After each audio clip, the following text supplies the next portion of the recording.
बिस्मिल्लाहिर्रहमानिर्रहीम जी। अस्सलाम वालेकुम। मैं हूं आबिद राही और आप देख रहे रोशनी कहानी।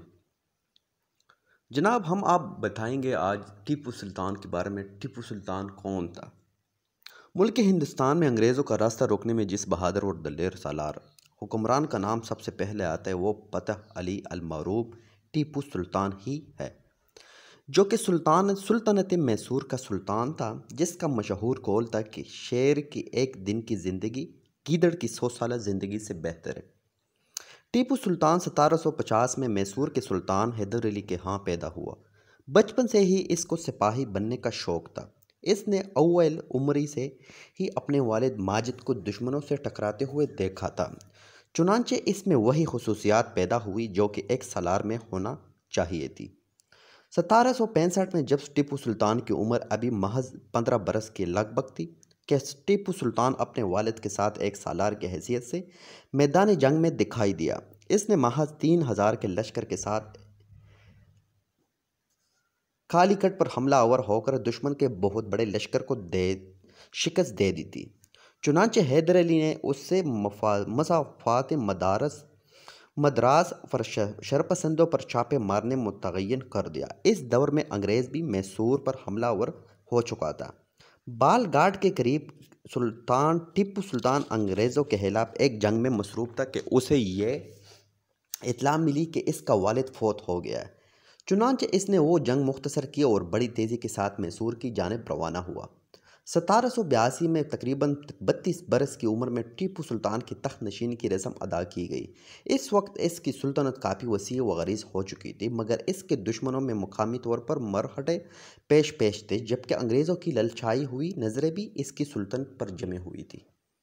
टीपू सुल्तान ने तमाम इलाकों के वालियों को इत्माद में लिया। सब ने इसकी अताअत का इजहार किया, मगर बदनूर के वाली अयाज ने सरकशी इख्तियार की और दरफर्दा अंग्रेज़ों के साथ सरबाज शुरू कर दी। इसने महज टीपू सुल्तान को नीचा दिखाने की खातिर जिन इलाकों पर वो हाकिम था, इन इलाकों को अंग्रेज़ों के हवाले कर दिया। यकीनी बात यह है कि जब ये इत्तला टीपू सुल्तान को मिली तो उसे बड़ा दचका लगा।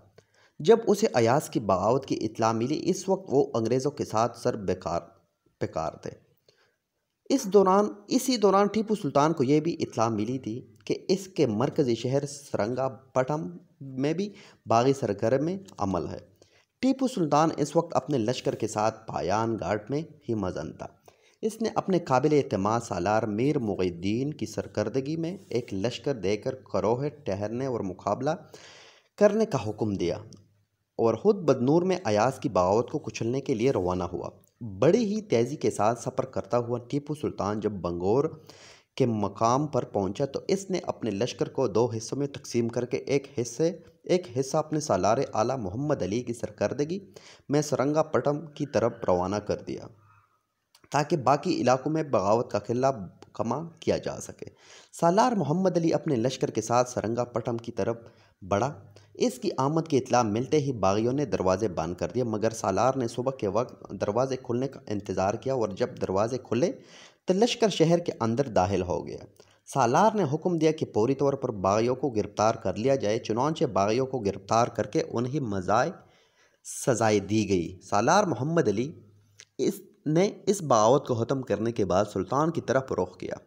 सुल्तान इस वक्त सेरोम घाट के मुकाम पर पड़ाव डाले हुए था।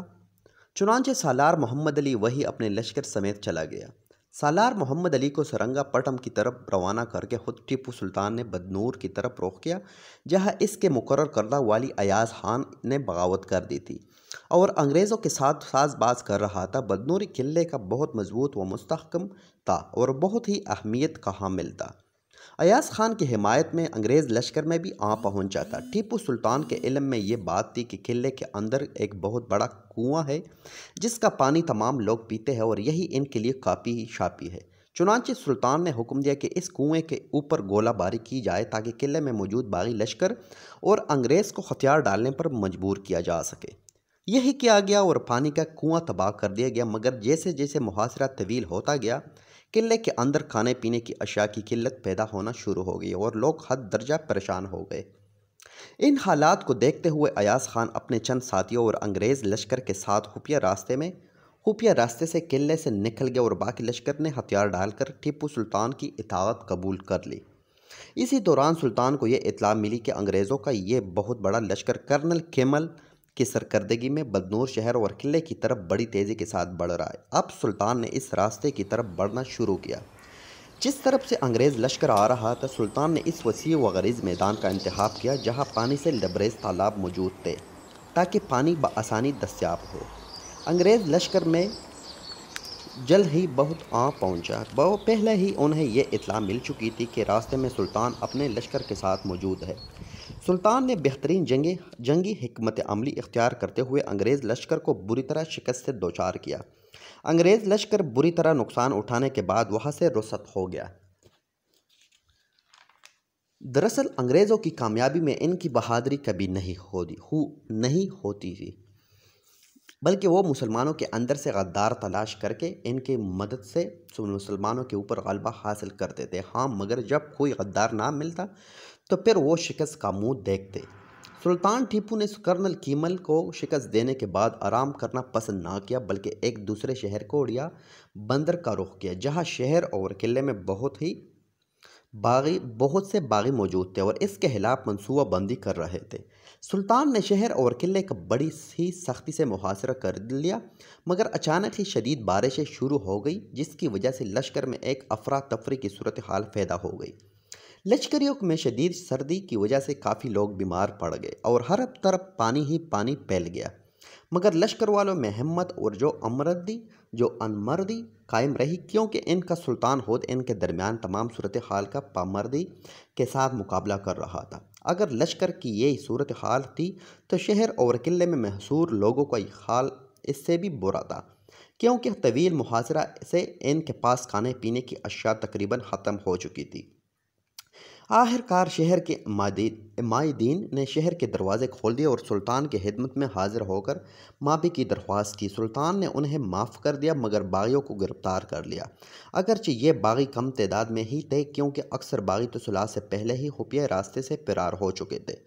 जिन दिनों में सुल्तान बदनूर में उठने वाली बगावत को फ़र्द करने में मसरूफ़ था, तो इस को मसरूफ़ देखते हुए एक मरतबा फिर से अंग्रेज़ हरकत में आए, क्योंकि वो जानते थे कि जिस कदर ज़्यादा और वो शहर किले में फतह करेंगे, इस कदर इनके हाथ में माल व दौलत और ख़जाने आएंगे। चुनांचे अंग्रेज़ों ने कर्नल लांग की सरकर्दगी में एक बड़ा लश्कर देकर सुल्तान के इलाकों पर दावा बोलने का हुक्म दिया। अंग्रेज़ों के लश्कर में बहुत बड़ी तादाद में हिंदू भी शामिल थे, क्योंकि वो भी मुसलमान के शदीद दुश्मन थे, यानी अंग्रेज़ों और हिंदुओं का मकसद एक ही था। ये लश्कर किले पता करता हुआ आगे बढ़ता जा रहा था, और जो इन किलों से खजाना हाथ लगता, इसको पूरी तौर पर बरतानिया रवाना कर देते। चंद किलों को फतह करने के बाद अब कर्नल लांग ने सुल्तान के एक मजबूत किले कराची का मुहासरा कर लिया। इसी दौरान सुल्तान का भेजा हुआ सालार बदर अल ज़मान भी किले के करीब व जवार में पहुंच गया। कर्नल लांग ने अपने जासूसों से कहा कि ज़रा मुसलमानों की लश्कर की खबर तो लाओ। उन्होंने आकर बताया कि एक छोटा सा लश्कर है। चुनांचे कर्नल लांग ने उसे किसी किस्म की कोई भी अहमियत ना दी और मुहासरा जारी के रखा। सालार बदर ज़मान ने इस दौरान इंतहाई दानिशमंदाना कदम उठाया और जो लोग महसूर थे उन्हें वाफर मिकदार में खाने पीने का सामान पहुंचा दिया गया। ये खबर सुनकर अंग्रेज़ कर्नल के गुस्से की कोई इंतहा ना रही और इसने शदीद गोलाबारी करके किले की दीवार को तोड़ दिया। यूं अंग्रेज़ किले में दाखिल हो गए। अंग्रेज़ लश्कर ने बड़ी ही बेदर्दी के साथ वहां मौजूद तमाम मुसलमानों को शहीद कर डाला और मुसलमानों के माल व असबाब को लूट लिया। शाही खजाने को भी उन्होंने लूट कर बरतानिया की तरफ रवाना कर दिया। तो नाजरीन, आज की वीडियो इख्तिताम पजीर होगी। वीडियो पसंद आने की सूरत में इन वीडियो को लाइक करें, शेयर करें, कमेंट करें, सब्सक्राइब करना ना भूलें। अपनी राय ज़रूर दीजिएगा। इंशाल्लाह नेक्स्ट वीडियो में मुलाकात होगी। तब तक के लिए रखेगा अपना और अपने प्यारों का ढेर सारा ख्याल। अल्लाह हाफिज़।